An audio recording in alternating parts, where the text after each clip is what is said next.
रामकृष्ण हरी. तुमच्यासाठी छोटीशी वास्तू टिप्स. आपल्या घरामध्ये टॉयलेट बाथरूम असतात आणि आजकाल प्रत्येक रूममध्ये टॉयलेट बाथरूम आहे. तर काय करायचं, एक असा छोटासा काचेचा बाऊल घ्यायचा, काचेचा बरं का, आणि त्याच्यामध्ये असं खडं मीठ भरायचं, म्हणजे जाड मीठ, आणि त्याला शेक लागलेली असं भरायचं. हा बाऊल जरा मोठा आहे, तुम्ही छोटा बाऊल घ्या. आणि असं सर्व टॉयलेट बाथरूममध्ये खिडकी असतेच, किंवा जिथे तुम्ही फिनाईल वगैरे ठेवतात त्या ठिकाणी टॉयलेट बाथरूममध्ये जागा असेल तिथे वरती ठेवून द्या.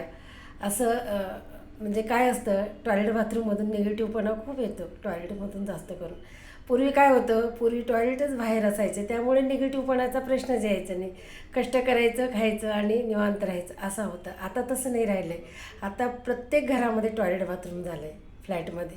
त्याच्यामुळे निगेटिव्ह जाणार कुठे. मग अशा पद्धतीने आपण काढू शकतो, हे वास्तुशास्त्र म्हणतं. असं मीठ भरायचं बाऊलमध्ये आणि ठेवायचं, आणि दर 15 दिवसांनी वॉश बेसिनमध्ये नळ चालू करायचा आणि मीठ टाकून द्यायचं आणि परत भरून ठेवायचं. असं करा, निगेटिव्हपणा येणार नाही, घरामध्ये शांतता पण राहील. निगेटिव्हपणा आला की राहूकेतूसारखं भांडण तयार होतं घरामध्ये.